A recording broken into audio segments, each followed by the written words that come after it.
पर बैठ गए हैं। बंगाल सरकार पर तानाशाही का आरोप लगाया गया उनकी तरफ से। तो देखिए, यही अधीर रंजन चौधरी है जो कुछ दिनों पहले तक एकता कसुर अलाप रहे थे, लेकिन अब जिस तरीके से बंगाल के संदेश खाली से ऐसी घटना सामने आती है तो न सिर्फ बीजेपी बल्कि कांग्रेस के भी तमाम नेता वहां जाने की कोशिश कर रहे हैं, पीड़िताओं से मुलाकात करने की बात कह रहे हैं, लेकिन जब पुलिस ने जाने से रोक दिया तो धरने पर बैठ गए अधीर रंजन चौधरी। और देखिए कहां पे जहां पे से एंट्री होनी थी उनकी संदेश खाली के लिए, वहीं पर वो कांग्रेस के कार्यकर्ताओं के साथ धरने पर बैठ गए हैं। तो ये तस्वीरें आप देख रहे हैं अधीर रंजन चौधरी की, जो बताने की कोशिश कर रहे हैं, कांग्रेस अधीर रंजन चौधरी के जरिए बताने की कोशिश कर रही है कि किस तरह से संदेश खाली में जो महिलाएं हैं उनके साथ वो खड़ी है। तो पश्चिम बंगाल के संदेश खाली जा रहे बीजेपी के 6 सदस्यीय प्रतिनिधि मंडल को पुलिस प्रशासन ने बीच में ही रोक दिया। धारा 144 का हवाला देकर आगे बढ़ने नहीं दिया गया इस डेलीगेशन को, जिसके बाद प्रतिनिधिमंडल वापस कोलकाता लौट गया। लेकिन इन सब के बीच हुआ क्या, इस रिपोर्ट में समझिए।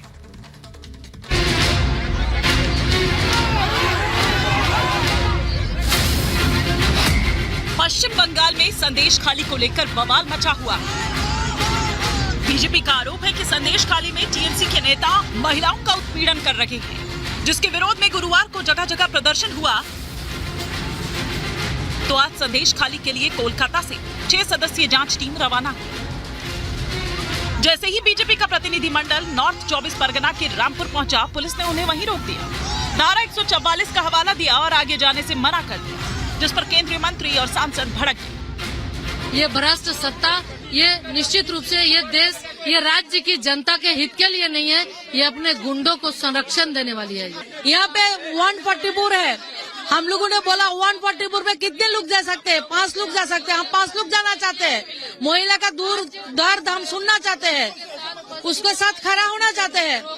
और वेस्ट बंगाल जो हमारा संदेश खाली में अभी बैठे हैं, ऋषि बंकिम चंद्र का भूमि है, सर्वसार करने के लिए वही काफी है। इतना बड़ा डेलीगेशन जो है, जिसके अंदर हमारी 2 माननीय मंत्री हैं और 4 सांसद हैं, हम केवल और केवल उन महिलाओं से जाकर ये पता करना चाहते हैं कि उनके साथ क्या हुआ है, क्या अन्याय हुआ है, क्या अत्याचार हुआ है। तो मुझे बिल्कुल समझ में नहीं आ रहा है कि हमें क्यों रोका जा रहा है, हमें क्यों मना किया जा रहा है वहाँ पर जाने देने के लिए। डेलीगेशन ने बार बार आगे बढ़ने की कोशिश की तो तीखी बहस हुई, जिसके बाद डेलीगेशन वहीं बीच सड़क पर धरने पर बैठ गया और इसे बंगाल सरकार की गुंडागर्दी करार दिया गया। शाहजहां के गुंडों के द्वारा जब बहनों को प्रताड़ित किया जा रहा था, वो जब गुहार लगा रही थी न्याय की, उस समय अगर सजग हुए होते तो आज ये समय, ये दिन न देखना पड़ता। आज जो मुस्तैदी हमें रोकने के लिए ये कर रही है, यही मुस्तैदी उस दिन होता तो ये नौबत नहीं आती, ये दिन देखना न पड़ता। आज बेटियों के साथ, बहनों के साथ जो हुआ है, जो घटनाएं हुई है, जितनी प्रताड़ना झेलनी उन्हें पड़ी, आज ये देखना नहीं पड़ता। मुझे ये लगता है कि जिस तरह से जो गुंडागर्दी यहाँ पर शाहजहां जो है और उसके लोग कर रहे हैं, हमारी जो बेटियां हैं, बहनें हैं, उनके ऊपर जो अत्याचार कर रहे हैं, कहीं वो खुल ना जाए, इस बात के डर से जो है ममता ने यहाँ पर या पुलिस लगा के रखी है ताकि हम लोग वहाँ पर ना जा सके।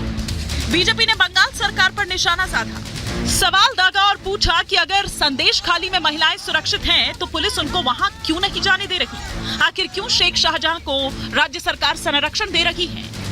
वो हम केवल और केवल कह रहे थे कि हमारे 2 केंद्रीय मंत्री अंदर चले जाएं, वहाँ पर जाकर हमारी जो महिलाएं हैं, बेटियां हैं, उनके साथ जो अन्याय हो रहा है, क्योंकि आपने देखा कि वीडियो के माध्यम से भी उन्होंने ये बताने की कोशिश की उन महिलाओं ने कि उनके साथ कितना अन्याय हो रहा है, लेकिन इन्होंने वो भी अलाउ नहीं किया। इससे स्पष्ट है कि यहाँ पर ममता का राज जो है वो गुंडा राज है। बहनों को न्याय के लिए, उनकी बातों को सुनने के लिए हमारी कमेटी को यहाँ भेजा था।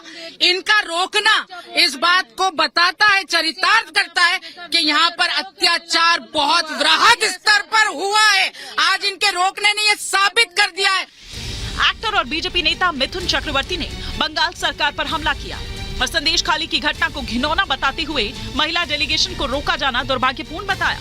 যদি মহিলাদের সাথে এইভাবে ব্যবহার হয়, মহিলাদের সাথে এইভাবে তাদের ইউজ করা হয়, आई थिंक इससे के घिनौनी काज किसी होता पारे, इससे ज़्यादा घिनौने काम कुछ नहीं हो सकता। I think you all have the responsibility to see that इसके बाद उनके ऊपर कोई अत्याचार ना हो।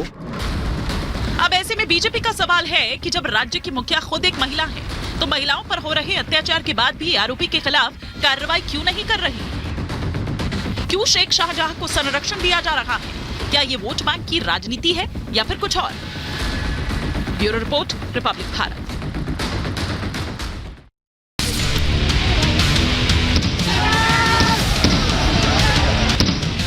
ਮੋਦੀ ਦਾ ਗ੍ਰਾਫ ਬਹੁਤ ਮੰਦਰ ਦੇ ਕਰਕੇ ਥੋੜੇ ਦਿਨਾਂ ਦੇ ਵਿੱਚ ਗ੍ਰਾਫ ਇਹਦਾ ਡਾਊਨ ਕਰਨਾ। प्रधानमंत्री का ग्राफ उनकी ईमानदारी, उनके काम और भारत की 40 करोड़ जनता के आशीर्वाद से है।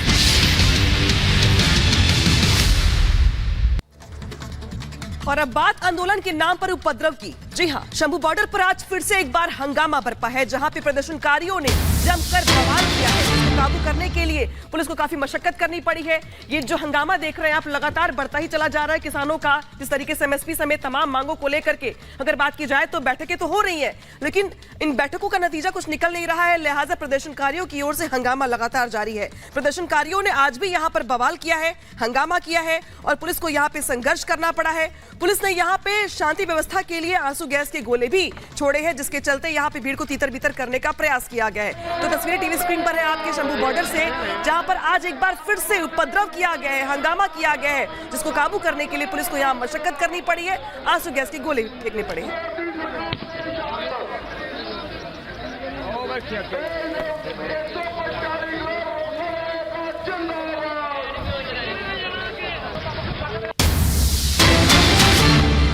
और इस वक्त एक और बड़ी खबर आ रही है। आपको बता दें, जिस तरह से अभी तस्वीरें देखने को मिल रही हैं, इसी तरह का एक संघर्ष राजस्थान में भी हो रहा है। राजस्थान के हनुमानगढ़ में संघर्ष की खबरें इस वक्त मिल रही हैं। झड़प हुई है यहाँ पर।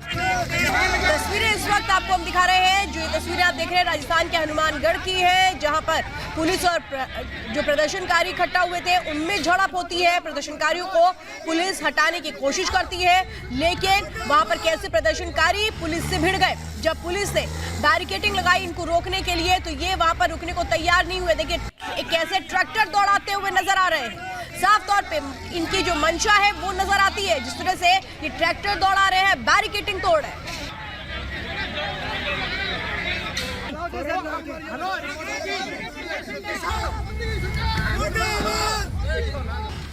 तो शहर शहर हंगामा है। जी हां, पंजाब में प्रदर्शनकारी आज भी जमकर बवाल कर रहे हैं, हंगामा कर रहे हैं। इस बीच बहुत सारे प्रदर्शनकारी ऐसे हैं जो अलग अलग हिस्सों में जाकर टोल प्लाजा पे कब्जा कर रहे हैं, उसे फ्री कर रहे हैं। रिपोर्ट देखिए। संयुक्त किसान मोर्चा जिंदाबाद, भारतीय किसान यूनियन एकता, किसान मजदूर मुलाजिम व्यापारी विद्यार्थी एकता जिंदाबाद। किसान हक्कां लई जो लड़दे लोग, हक्कां लई जो लड़दे लोग। सो अज दा जिहड़ा अपना ਵੱਡੇ ਪੱਧਰ ਤੇ ਕਾਲ ਦਿੱਤੀ ਗਈ ਹੈ, ਭਾਰਤ ਬੰਦ ਕੀਤਾ ਕਿਉਂਕਿ